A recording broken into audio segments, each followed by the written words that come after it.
Real motherfucking Leezy, man. What's good with y'all? I want to touch on the Warriors in this Jordan Poole situation. It seems like the Warriors are pretty discontent. You know what I'm saying? And unhappy with Jordan Poole's play this season. Jordan Poole is averaging 20.4 points a game. And he's giving you 4.5 assists a game. Jordan Poole is only in his 4th season in the league, I think. You know what I'm saying? Jordan Poole has already exceeded expectation. Because guess what? He was a late 2nd round pick or a late 1st round pick, I think. Nobody didn't really know. Like, you know what I'm saying? Nobody really like paid attention to Jordan Poole like that. Jordan Poole had all the talent in the world. He was in practice giving everybody the business in practice, right? So all of a sudden now they're displeased with Jordan Poole. Now I can say that Jordan Poole can be a lot better on defense, but he's only in year 4. He has a lot of time to grow, and I think that he's already did an excellent job, you know what I'm saying, in developing his game to the point to where it is right now. He earned that contract from his outstanding play last season. He filled in for Steph Curry perfectly to where where Steph Curry was like, I want my starting position back. Because Jordan Poole was doing so well throughout the season, the later part of the season, especially in the early part of that playoffs when Steph Curry was coming back from injury, from that really bad high sprained ankle that he suffered, or leg contusion or whatever that he suffered at the hands of Marcus Smart when Marcus Smart dove on his foot. You know what I'm saying? So for them to say something about Jordan Poole, no, I highly disagree with that. Can his defense be a little bit better? Yes, that's all about effort. He'll figure it out as he get older. As you get older, bro, and as you start to gain more experiences being in certain pressure situations and playing up against certain guys, you're going to develop a level of, okay, he likes to do this, he likes to do that. Let me give more effort on defense. This is the same thing that happened with Steph Curry. Steph Curry wasn't a great defender. You know what I'm saying? And he still isn't a great defender. Is he a better defender? Yes. You know what I'm saying? He got a little bit stronger, so now he can handle those switches. But is he a defensive stopper? No. Does he play passing lanes well and plays angles good? Yes. Does he have a high basketball IQ? Yes. But Jordan Poole is still developing all of them aspects of his game. You got to give it a little bit of time. I'll take Jordan Poole's 20 to 30 points and his 4 or 5 turnovers any day of the week. Are they bad turnovers? Yes, but guess what? Steph Curry have bad turnovers. Draymond Green have bad turnovers. These are veterans in the league. Come on now. If it's anything that's wrong and we should be displeased with, it's Steve Kerr's coaching style and his coaching method. You know what I'm saying? He doesn't really hold certain players accountable, but then he'll get on one of the younger guys. You can't do that, bro. If you're going to come after Greg Popovich and come after motherfucking Phil Jackson and all them, hold all your guys accountable, bro. Nobody is exempt from getting the business and being held accountable and taking full responsibility. You know what I'm saying? Wiggins haven't performed at an all-star level like he performed earlier in his season. He had the injury, but now he's trying to figure out and find his confidence.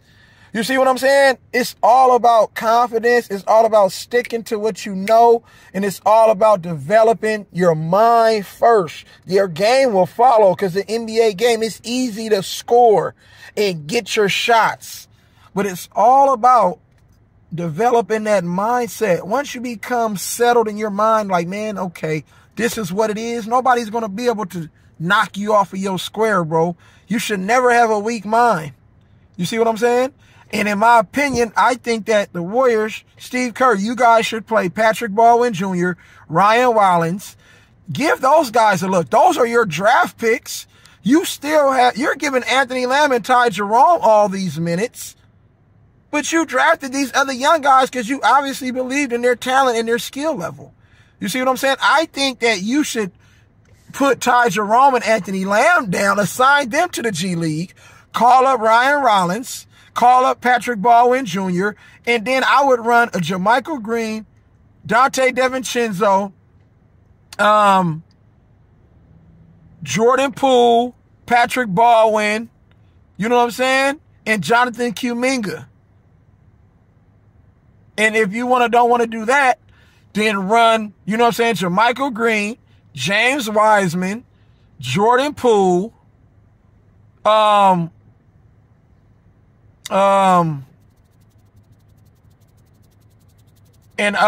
Dante DiVincenzo. You can mix your lineup up. You have enough talent on that team to where you can mix it up. But when you put a Ty Jerome and an Anthony Lamb in the game, bro, they're not going to be a key part of your championship run. You're trying those guys out because they understand the offense right now, and you know what I'm saying, from that aspect. But the talent level is different. You see what I'm saying? You have to play your draft picks. Ryan Rollins can run the point. He can score. He can distribute and get his guys involved and create shots for those guys. Patrick Baldwin Jr. can serve as the Michael Porter Jr. of your team. He can really stretch the floor, and he's long enough to where he can be a deterrent on defense, and he can rebound the ball. He just obviously has to get stronger, but that's fine. That'll come along with the territory, but he needs his experience. You know what I'm saying? Being a young guy, because you're going to need him down the year if you really trying to expand and extend Stephen Curry, Draymond Green, and Klay Thompson especially is a part of your future. You know what I'm saying? You would want to extend their career by playing all of your younger guys and letting them get more experience. That's crucial. You have to help your young guys develop by giving them game action, bro. They can't learn anything by watching. It's different. You can't simulate a game by watching it. You have to actually be out there playing the game. James Wiseman works really well when he's on the court with Jordan Poole. Jordan Poole understands how to get Wiseman shots around the basket and easy shots, and he instills confidence in James Wiseman. You can't just throw James Wiseman away. If you need help with really developing James Wiseman, just come and talk to me. All you got to do is come holler at me. I will have James Wiseman ready. We'll go over film, we'll go over different defensive positioning, and we'll go over little techniques and things that you can do, you know what I'm saying, that you can do in order to get to get James Wiseman developed into a place where you're comfortable with him on the court going up against the Jokers and the ADs, you know what I'm saying, and et cetera, the Joel Embiid's. It's a certain way that he needs to play. You're just telling him to try to be like Kevon Looney. He has his own skill set and his own attributes that he brings to a ball club. You cannot try and say, I need you to be like him, be like him, be like him. No, you can take bits and pieces from people and put it into your own game, but you got to let him be comfortable with who he is. He can stretch the floor. He can knock down a 15 feet all the way out to 23 feet. He can knock those shots down. You know what I'm saying? That's going to suck the opposing defense out of the paint. So now guess what? When you bring the Jokers and all the big men and the Anthony Davis have to extend and come outside that paint, they can't just sit in the paint and hide them on defense. See, that's where James Wiseman has an advantage. Him being able to stretch the floor and knock down those jump shots, the shots that Kevon Looney passes up on a regular every game, now that can be him. He can bring and suck the defense out, right? That's going to open up driving lanes for Jordan Poole, Wiggins, Kuminga, Draymond Green, DiVincenzo, Klay, Steph Curry. Now what? Now when those driving lanes open up, that's going to suck the defense, the bigs, back into the paint. Now, this is where you get the rim runs and the lobs. You know what I'm saying? Just think about what I'm saying, bro. It's easy to really manipulate and get defenses to play out of character, especially in today's game. But you have to know what you're doing. It's all about player positioning, skill set, and timing. You see what I'm saying? Period. You can't just say, okay, James Wiseman, give you the ball. Go give me a bucket. No, that's not how that works. Now, if I'm a penetrating, James Wiseman is spotting up 15 feet in the short corner, boom, I'm kicking to James Wiseman. You be ready to catch and shoot, or you be ready to hard pump fake, right? Once you get that hard pump fake, they're going to bite because they know you're a threat to knock down that shot. Once they bite, now you have a driving lane to get to that rim, either draw contact, get a foul, do a little baby floater, you know what I'm saying, hook shot, or you can just, you know what I'm saying, do a jump stop, up and under, get your man up in the air, finish on the other side of the basket.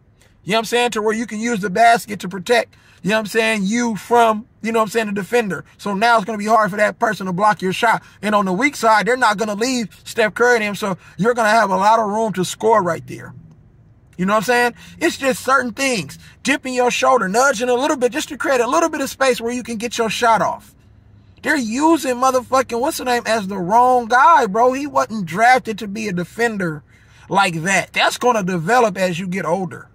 Obviously, he's going to develop that game once he gets older. You have to learn how to use the skill set of who you have right now. Ryan Rollins is good at creating shots. He is averaging like 5, 6, 7 assists in the G League. It's still NBA talent, you know what I'm saying, level players over in the G League. But you have to give him some reps in the NBA. Not in garbage time. Give him some key reps. Because now what that does, you're building confidence in your guys. Now everybody else is going to be able to trust in you and in your system. But if you're not playing certain guys and they have a certain skill set that's much needed on this roster and this basketball team, then I'm going to utilize that. Patrick Baldwin Jr. can score the basketball. He's a pure threat when he's on the court. And with his length, he, like I said, he can be a deterrent on defense and he can rebound the ball. You know what I'm saying? And he can start the break. But if he's not getting any time, nobody's going to really know. And then you're going to say, oh, we're going to trade him because we're just not getting what we want from these guys. No, put him in the game. I understand that Wiseman, it's been about 3 or 4 years now. I get it. It's been about 3 years now. Okay? But at the end of the day, bro, he's still young. How many college games did he appear in? Probably about 2 at Memphis. Come on, man. You got to give him a little bit more time than that because I would hate if James Wiseman goes to another team. I don't think you should have drafted a big man because the big man is really obsolete in today's game. Everything is about being a stretch big. There's no really back to the basket bigs that's really going to go and just put pressure on your defense every possession, every possession. David Robinson, Hakeem Olajuwon, Patrick Ewing, Shaquille O'Neal, etc., etc. Put pressure on your bigs. You see what I'm saying? They like to play more of a pick and roll and pick and pop and stretch the ball all the way out to the three-point line with our, today's bigs. Our traditional bigs, way different. Our modern bigs is different than a traditional big. You see what I'm saying? James Wiseman can be used and be effective, but you're not using him right. Period. You know what I'm saying? I think the Warriors can still win a championship this year if they listen to what the fuck I'm saying. Just bring me in a practice, bro. Hit my line up, whatever you got to do. I'm telling you, I can get us to where we need to be defensively. Trust me, because I know what everybody wants to do on the court, bro. I know what they want to do already. You got to have your player personnel. You have to have an attention to detail. You have to have a good scouting team. You have to put things together in defensive schemes to, like, guess what? See, everybody should be on one accord with how Draymond thinks and the way he plays defense. Everybody's not gifted athletically, you know what I'm saying? But your mind can work, you know what I'm saying, as the tool that's going to drive you to playing better defense. When you have an understanding of positioning and certain things that's going to help you, it's easy to play defense. But you have to have the want to. Period. This is not a Jordan Poole problem. Stop blaming Jordan Poole for all your motherfucking, you know what I'm saying, failures this season. That's not Jordan Poole's fault. Jordan Poole is giving you exactly what he needs to give you in the year that he needs to give you, in the year that he's giving it to you in. You feel me? Year 4, he's doing what he needs to do. He's only going to get better. If you make moves and all this other shit, you're going to fuck his confidence up. And if you trade them away for nothing, you know what I'm saying? Then guess what? They're going to come back to burn your ass when they make the all-NBA teams, perennial all-stars. You're going to be like, damn, we had that player. Stop sabotaging the fucking season, Steve Kerr. You feel me? So that's all I got, man. Like, share, subscribe. Real E-Leezy. You know what it is, man. Salute.